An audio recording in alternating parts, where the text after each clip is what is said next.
계속해서 3장 16절 시리즈를 이렇게 같이 나눕니다. 오늘 10번째 같아요. 오늘은 누가복음 3장 16절의 말씀을 같이 나누고자 합니다. 누가복음 3장 16절인데요. 물론 앞뒤로 이렇게 몇 절씩 항상 있지 않습니까? 오늘 15절부터 17절까지 작은 문단인데, 자, 이 오늘 말씀은 지지난주죠. 예수님께서 세례요한에게 물세례를 받으셨잖아요. 그러니까 예수님께서 물세례를 받기 바로 전에 있었던 일이에요. 이 사복음서에 다 나오는데, 요한복음은 조금 다르게 나오지만 공관복음에 다 나오는 말씀입니다. 그러니까 예수님께서 세례요한에게 물세례를 받는 것은 그 나름대로 또 의미가 있다고 그때 말씀을 드렸는데, 그거 바로 전에 있었던 일이에요. 시간적으로는. 그러니까 세례요한이 청중들에게 한 말입니다. 이 청중들이 세례요한에게 물었죠. 당신이 그리스도인가? 당신이 우리가 기다리는 메시아인가? 세례요한이 뭐라고 답했어요? 아니다 라고 분명하게 답을 했습니다. 오늘 그 말씀인데요, 우리 같이 한번 읽어보겠습니다. 누가복음 3장 15절부터 17절까지인데 찾으시고요. 누가복음 3장 15절. 자, 그 앞뒤 얘기는 다 못하는데요. 오늘 15절부터 17절까지만 같이 읽습니다. 한 목소리로 천천히 같이 읽겠습니다. 백성들이 바라고 기다림으로 모든 사람들이 요한을 혹 그리스도신가 심중에 생각하니, 요한이 모든 사람에게 대답하여 이르되 나는 물로 너에게 세례를 베풀거니와 나보다 능력이 많으신 이가 오시나니 나는 그의 신발끈을 풀기도 감당하지 못하겠노라. 그는 성령과 불로 너에게 세례를 베푸실 것이요 손에 키를 들고 자기의 타작마당을 정하게 하사 알곡은 모아 곡간에 들이고 죽정이는 꺼지지 않는 불에 태우시리라. 일단 곡까지. 핵심은 분명하죠. 핵심은 분명합니다. 세례요한이 말하기를 나 요한은 그리스도가 아니다. 여러분이 기다리는 그 메시아가 아닙니다. 나는 나보다 먼저 나중에 오시는 그분, 그 능력이 많으신 분의 신발끈을 풀기조차도 감당치 못하겠습니다. 신발끈, 배경이 있는 얘기지만 여러분 그 유대인들은 늘 샌들을 신고 다녔잖아요. 이게 또 사막지대고 모래가 많고 그러다 보니까 샌들을 신고 집에 들어오면 그 하인들이 항상 그 신을 이렇게 벗기고 그 씻은 물을 대야를 이렇게 드리거든요. 그러니까 그 신발끈을 풀어준단 말이에요. 그 하인들이, 그러니까 종들이죠. 근데 세례요한이 뭐라 그런 거예요? 나는 그 신발끈도 풀 정도가 아니다. 나는 그 하인 측에도 속하지 못한다. 그렇게 자기를 지금 낮춰서 말하는 거예요. 이게 가장법이지만 어쨌든 그럴 정도예요. 그런 사람 얘기가 뭐예요? 나는 물로 세례를 베푼다. 이미 청중들 다 알잖아요. 세례요한이 주는 물 세례는 회개를 일으키는 세례잖아요. 회개하라. 그러나 나보다 먼저 나중에 오시는 그분은 성령과 불로 세례를 베풀 것이다. 그 얘기를 하는 거죠. 너무나 잘 아는 얘기죠. 17절에는 비유로 한 말씀을 더 하긴 하지만 그거는 이제 좀 이따 얘기를 하고, 오늘 관심은 이거예요. 성령과 불로 세례를 주신다. 이게 과연 뭘까? 여러분 다 알고는 계시죠? 그래도 오늘 시간 다시 한번 확인하면서 확실하게 저도 말씀을 이렇게 들으면서 이런 뜻이구나 하고 여러분 다시 정립할 수 있기를 바랍니다. 전에 마태복음 3장 16절을 통해서 물세례를 받으신 예수님을 통해서 주신 메시지는 뭐였어요? 원래 예수님은 세례를 받을 이유가 없잖아요. 그러니까 세례라는 의미를 얘기했었죠. 세례를 받을 의미가 없었지만 이제 물세례를 통해서 이 모든 것을 통해서 의를 이루는 것이다. 하나님의 의를 이루는 것이다. 그러면서 이제 세례를 받으셨다고요. 그래서 하늘이 열리고 성령께서 이는 내 사랑하는 아들이요 내 기뻐하는 자라. 그때 그 얘기 했었죠. 자, 오늘은 성령과 불에 대한 얘기인데 한 세 가지 포인트를 잠깐 얘기하려고 하는데요. 먼저 오해하지 말아야 될 걸 먼저 하나 얘기할게요. 우리는 보통 성령하면 불 생각하죠. 불 하면 왜 뜨겁다. 그러니까 성령 받으면 어떻게 돼요? 좀 뜨거워져야 돼. 성령 받으면 뭔가 가슴이 그냥 뜨겁고, 그죠? 뭔가 성령 받으면 뭐 좀 방언도 좀 하고, 성령 받으면 입심도 좀 하고, 뭐 성령 받으면 기도할 때 뒤로 좀 이렇게 넘어지기도 하고. 또 최근에는 어떤 일이 있었냐면, 옛날에도 있었지만 성령 받으니까 저 뒤에서 막 갸갸 구르면서 막 깔깔대고 웃는 그런 현상들이 또 일어나기도 하고요. 예. 이상한 거죠, 사실은. 요즘은 우리가 그런 거 잘 못 보지만 지금도 그런 집회에 가면 그렇게 한단 말이에요. 그러니까 우리가 성령 하면 불 생각하는데 뭔가 뜨겁고 열정적이고 뭔가 좀 다르고 뭐 이런 거를 우리가 많이 생각을 해요. 근데 여기서 이제 오해가 있어요. 이 언어적인 이제 풀인데요. 그래서 성령과 불을 보통 나눠서 생각하죠. 성령하고 불하고 이렇게 나눠서. 오늘도 말씀 성경 글자 자체를 보면 뭐예요? 성령과 불로 이렇게 되어 있잖아요. 근데 이게 좀 언어적인 그 풀이를 하나 하면 성령 세례가 따로 있고 불 세례가 따로 있고 그런 게 아니라는 거예요. 글자는 성령과 불 이렇게 나와 있지만 그 바로 앞에 나오는 헬러 전치사가 with로 되어 있잖아요. with. 근데 사실 이렇게 and 이렇게 되어 있어요. and이라고 하는 건 in이라는 뜻이거든요. 그러니까 성령과 불로 이런 얘기인데 성령과 불을 가지고 사실은 그렇게 돼 있다고요. 지금 우리가 불로 하면 with가 영어 전치사나 알죠. with. 그러니까 물 가지고 세례를 주고 성령 가지고 세례를 준다. 이렇게 우리가 많이 이해를 한다고요. 틀린 건 아니죠. 물로 세례를 주니까. 근데 여러분 물로 세례를 줄 때 물이 뭐예요? 하나의 머티리얼이죠. 눈에 보이는 물이잖아요. 그러니까 물질이죠. 물질. 그것처럼 성령도 어떻게 생각해요?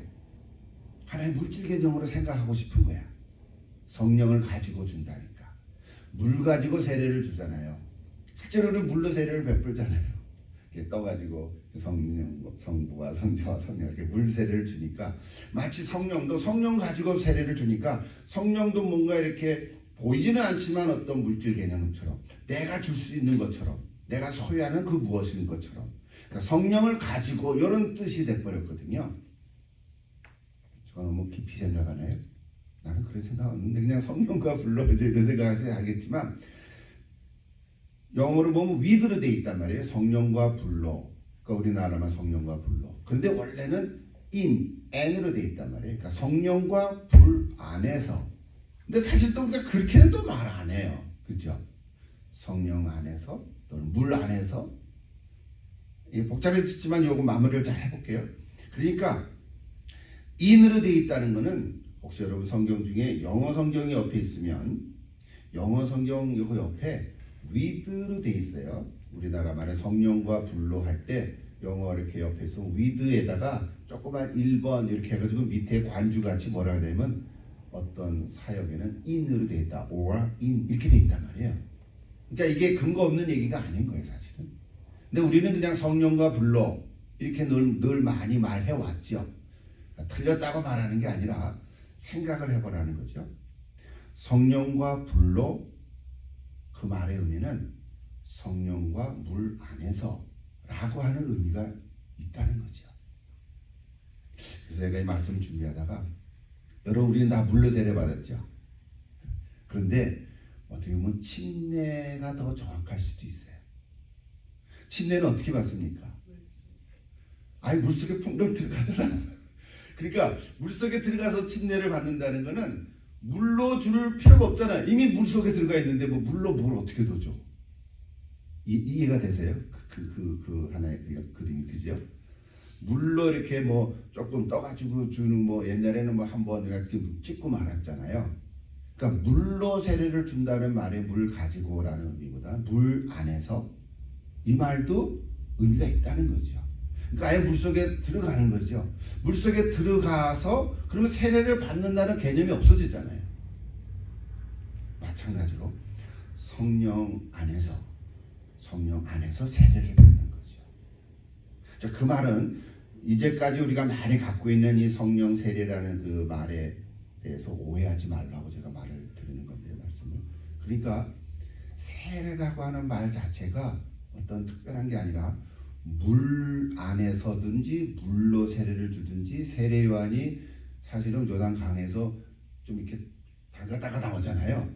그러니까 그 세례의 핵심은 회개에 있고 회개하라는 거지. 너가 지은 죄들을 회개하라는 거에 초점이 있고 물 안에 들어가면 요즘 우리가 얘기하면 침례지만 영어로는 똑같아요. 베프티즘, 베프타이저 똑같은데 전치사로 생각하니까 물 안에서 그러니까 물 안에 들어갔다 오면 새로운 사람이 되는 거죠. 죄를 회개받고 깨끗하게 씻김을 받는 거. 거기에 물로 세례를 준다고 한다면 그러면 성령으로 혹은 성령 안에서 세례를 받는다는 그 세례의 핵심은 뭘까요? 이거는 회개가 아니라 새롭게 변화되는 거듭난 이런 의미의 강조가 있는 거예요. 그러니까 세례 요한은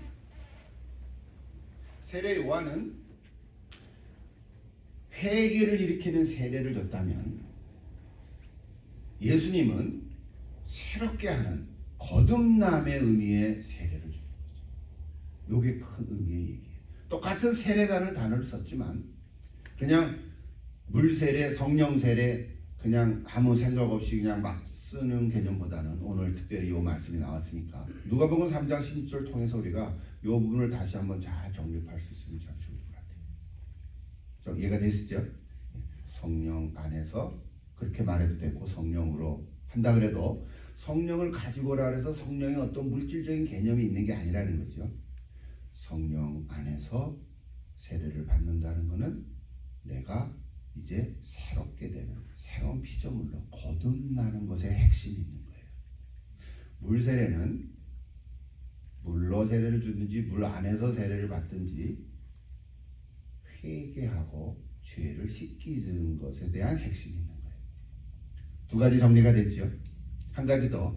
오늘 여기 성령과 불이라고 했는데 원래로 보면 성령과 불, 이렇게 과라고 하는 하이 엔드가 찍혀 있지만 사실은요 불에 대해서는 앞에 정관사가 없어요. 그 성령과 그냥 불, 영어로 보면 The Holy Spirit and Fire 이렇게 돼 있어요. 원어도 그렇고 영어 성경도. 근데 우리나라 말에는 뭐 그렇게 좀 따질 수가 없잖아요. 그 성령님과 불 이렇게밖에 표현을 못하지만 그 의미는 뭐냐면 성령과 그리고 불 이렇게 따로 두 가지를 얘기한 게 아니라 좀 풀어서 우리말로 얘기하면 성령 곧 불 이런 뜻이에요. 성령 곧 불, 성령이 곧 불이다 이런 뜻이에요. 물이라고 하는 건 회개의 개념이 있다면 불이라고 하는 건 우리를 태워버리는 거죠. 그런 의미로 새롭게 하는 거죠. 새롭게 거듭나는. 좀 언어적인 표현을 했는데 잘 이해가 되고 알아들으셨지요? 예. 그러니까 성령 곧 불로 뭐 그런 거죠. 또는 성령 곧 불 안에서 세례를 준다 뭐 이런 의미인 것이죠. 그래서 전체적으로 첫 번째 우리가 좀 잘 정립하고자 하시는 거 뭐냐면 성령 하면 불 연상해서 성령은 무조건 불 뜨겁고 뭐 이렇게 생각하지 않게 되기를 바랍니다. 뭐 어떤 교파들은 좀 그런 얘기를 하지 않습니까? 성령 받으면 방언을 해야 돼. 방언도 못하면 성령 못 받은 거야. 뭐 이렇게 주장하는 그 파도 있지 않습니까? 그런 건 아닌 거예요. 또 불로 가져오는 성령 세례를 받으면 어떤 특별한 경험을 해야 되는 거예요. 그것도 아니라는 거죠. 그럴 수도 있고 아닐 수도 있고. 여러분 그걸 잘 이해하시면 좋겠습니다. 자, 그래서 오늘 말씀을 통해서 한 두 가지만 더 말씀을 드리는데 성령이 누구신지는 여러분 잘 알죠. 성령에 대해서는 다시 뭐 이렇게 큰 파트를 얘기할 필요는 없죠. 일단 성령은 하나님이시죠. 확실합니까? 그러므로 성령으로 세례를 준다는 말은 하나님으로 세례를 준다는 거잖아요. 그러니까 성령 안에서 하나님 안에서 내가 세례를 받는 거예요. 하나님 안에서 내가 새로워지는 거예요.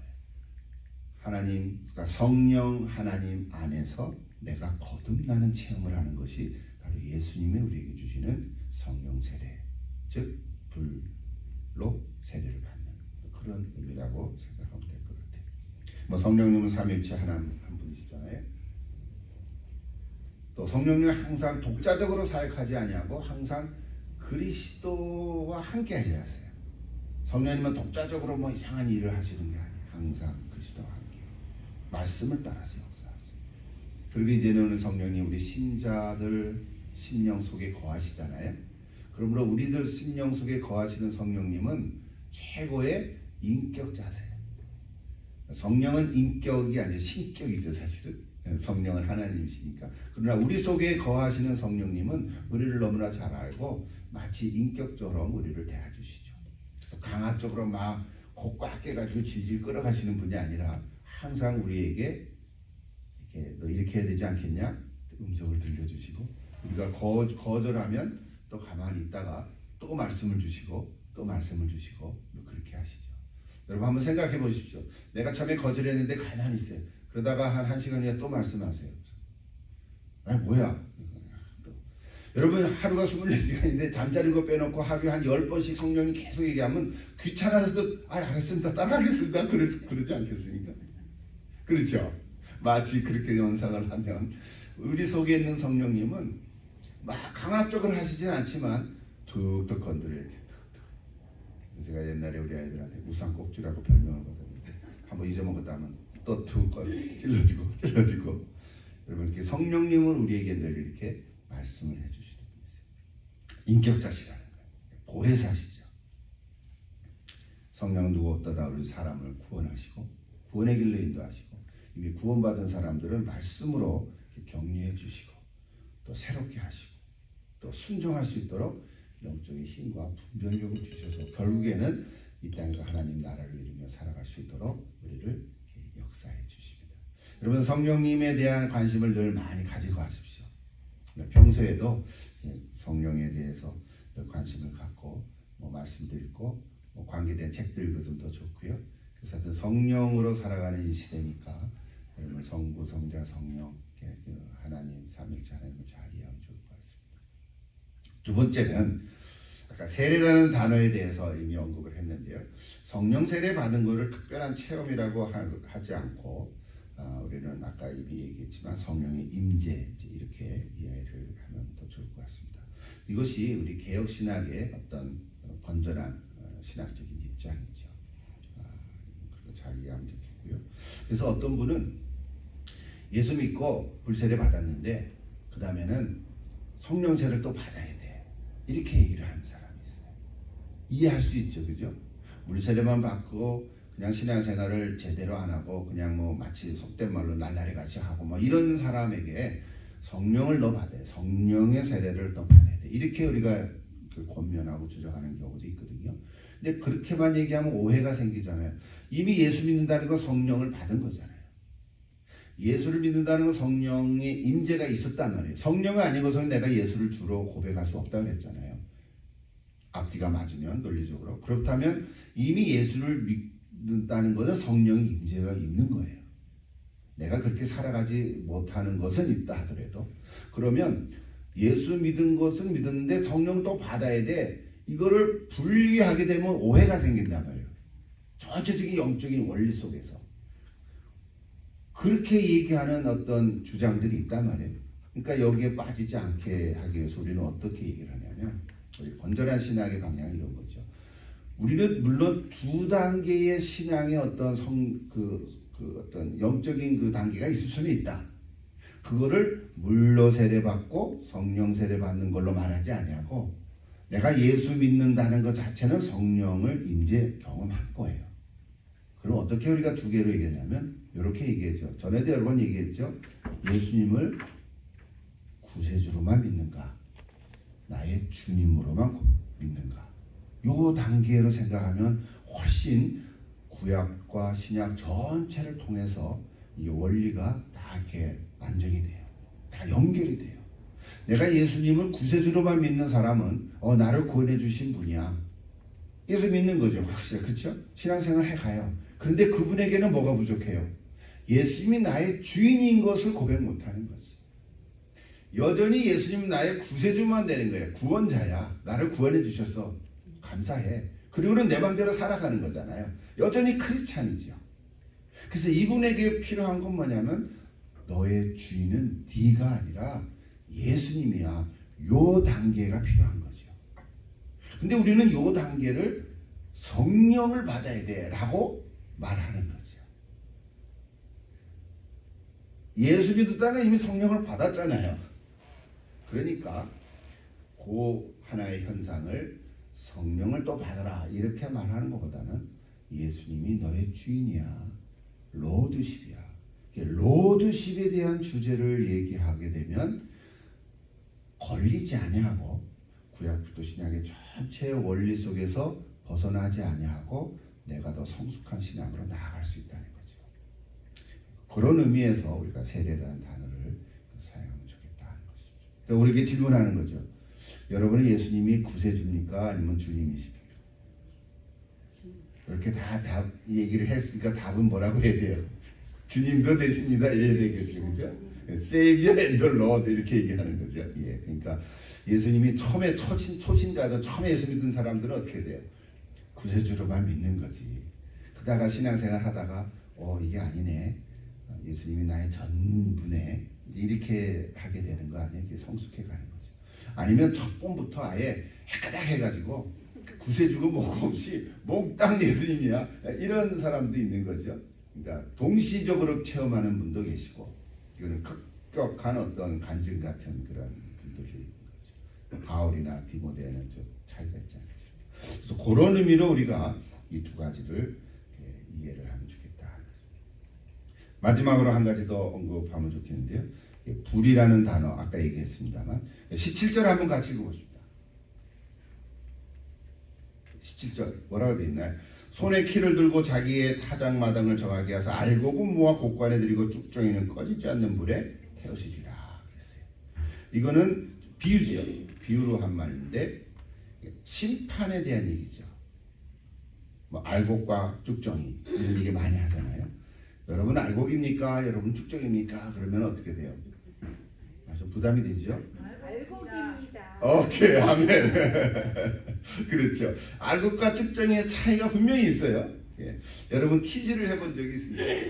키 이렇게 큰 거에다가 쌀, 겨 같은 거 넣고 키즈를 하면 알곡은 점점 내 앞으로 가까우고 뭐죠? 겨, 쭉정이는 이제 날아가잖아요. 가벼우니까. 그래서 이제 이게 알곡만 이렇게 모으지 않습니까? 굉장히 힘들어요. 이게 쉬운 일이 아닌 것 같아요. 이게 농사꾼들은 잘하지만 안 해본 사람에게 굉장히 힘듭니다. 자, 그게 알곡과 쭉정인데 오늘 여기 핵심은 그 비유니까 핵심이 뭐냐면 예수님 다시 오실 때 심판할 때의 모습이라는 거잖아요. 심판할 때. 그러니까 알곡과 쭉정이를 그때 가서 나눈다는 거예요. 지금은 나누지 않는다는 거죠. 하나님 나라의 비유에 대해서 마태복음 7가지 얘기할 때 거기서 나오죠. 지금은 나누지 않는 거죠. 나중에 가서 나누지는 거죠. 그물 비유에도 똑같은 메시지인데 누가 알곡인지 누가 쭉정인지 몰라요. 그리고 우리는 함부로 판단할 수가 없어요. 저 사람은 알곡 같은데 쭉정이 같아. 저 사람은 쭉정이 같은데 알곡일 수도 있어. 우리는 몰라요. 마지막에 가서 알아요. 또 그렇게 말하는 사람이 또 거짓일 수도 있잖아요. 그러니까 우리는 참 이게 분별하기가 쉽지가 않아요. 예수님밖에 알 자가 없다 그래요. 그러나 한 가지 자신은 알잖아요. 아까 권사님이 난 알곡입니다. 이게 교만하다는 얘기 아니라 나는 확신이 있습니다 라고 하는 얘기지 교만한 게 아니에요. 이거는 본인이 알 거예요. 본인이 안다고. 그러니까 혹시 나는 알곡이 아닌 것 같아. 아직은요. 뭐 그런 사람이 있을 수도 있어요. 그렇다고 쭉쭉이라니까 또 뭐 기분은 안 돼. 중간인가? 중간은 없어요. 그러니까 이게 자신의 어떤 그 인격이나 성격이나 그 캐릭터의 문제일 수도 있지만 쭉쭉이 같다라고 생각하는 사람도 낙심할 필요가 없어요. 두려워할 필요도 없어요. 요 핵심만 알면 돼요. 쭉정이냐 알곡이냐의 기준은 어디에 있어요? 어떤 겉으로 드러난 모습이 있지 않아요. 그렇죠? 겉으로 드러나는 건 비슷해요. 똑같아요. 속에 생명이 있는가 없는가 그게 중요하죠. 그 속에 생명이 있는가. 그래서 오늘 여기는요 우리가 물어야 할 질문은 뭐냐면 내가 예수를 믿는데 내 안에 예수의 생명이 있는가? 그냥 왔다 갔다 하는가? 왔다 갔다 할 수도 있잖아요. 인간적으로 열심을 낼 수도 있고요. 교회에 올 수도 있고 예배당에서 예배 드릴 수도 있고 또 열심을 내면 사람들이 믿음이 좋은 것 같아. 그렇죠? 그럼 일도 맡길 수도 있고요. 또 1년 2년 지나면 세례 받으라 세례 받고 아직도 부족한데요. 그래도 세례 받으시면 더 성장합니다. 세례 받으면 또 재직도 되고 열심히 인도한단 말이에요. 근데 중요한 핵심은 어디 있어요? 그 안에 예수의 생명이 있는가? 여기 기준인 거죠. 다시 물을게요. 여러분 알곡입니까? 쭉쭉입니까? 라는 질문을 하지 않고 여러분 심령 속에 예수의 생명이 있습니까? 그 아멘이지. 그거 없으시면 큰일 나는데. 그렇죠? 내가 예수의 생명이 있지만 그 다음 내가 예수의 생명대로 제대로 살아가고 있는가? 좀 그렇지 못한가? 부족한 것 같을 수도 있잖아요. 그러니까 우리는 뭐라고 하면 내가 예수님 말씀대로 잘 못 사는 것 같아 하면 난 쭉정이 같아. 그런 게 아니라 이렇게 얘기를 하는 거죠. 내 안에 예수의 생명이 분명히 있다면 나는 알곡인 거죠. 기준은 여기에 있다는 거죠. 그래서 오늘 마지막 17절의 얘기도 그 얘기예요. 그래서 우리는 마지막에 알곡이 되건 쭉정이 되건 내가 정하는 게 아니라 하나님께서 정하시는 거고 예수님 다시 오실 그날에 심판을 하시겠지만 오늘 우리 이 땅에 예수를 믿는다는 것은 그런 의미가 있는 거예요. 특별히 물로 세례를 받고 회개만 해서 되는 게 아니고 이제는 예수님이 오셔서 뭐예요? 성령으로 곧 불로 꼭 불이 아닐 수도 있어요. 그렇죠? 비둘기도 임재하실 수도 있잖아요. 그러니까 그 의미를 여러분 이해하시라는 거죠. 그러니까 성령 세례의 핵심은 거듭남에 있다. 나를 새로운 생명으로 가는 겁니다. 오늘 누가복음 3장 16절 중요한 구절이긴 한데 오늘은 주로 좀 원리적인 말씀을 제가 드렸습니다. 우리 원리적인 말씀을 드렸는데 여러분 자신이 잘 이렇게 정리하시고 또 이렇게 어떤 그 영적인 원리를 잘 세워놓으면 우리 신앙생활하는데 큰 힘이 될 줄로 믿습니다. 잘 모르고 있다면 다시 한번 점검하시고 또 이게 알고 있다면 아멘 감사하시고 영적인 원리를 잘 깨닫고 앞으로 더 풍성한 또 성령으로 충만한 그런 신앙생활을 할 수 있기를 기도합니다. 오늘은 특별히 우리 김정숙 권사님과 중보기도 시간인데요. 우리 권사님들 이렇게 말씀을 묵상하시면서 성령의 임재하심이 있는 줄로 믿습니다. 아까 알고입니다 그랬는데 은퇴했지만 남은 삶이 더욱 성령님으로 다스림을 받고 이렇게 충만한 그런 삶이 되기를 이렇게 기도합니다. 권사님뿐만 아니라 우리 한 사람 한 사람이 다 해당되는 말씀이니까 우리 전부 다 저도 마찬가지죠. 우리가 다 성령으로 살면서 마지막 날까지 변치 않는 예수의 생명으로 살아가는 저들 될 수 있기를 기도합니다. 함께 기도하십시다.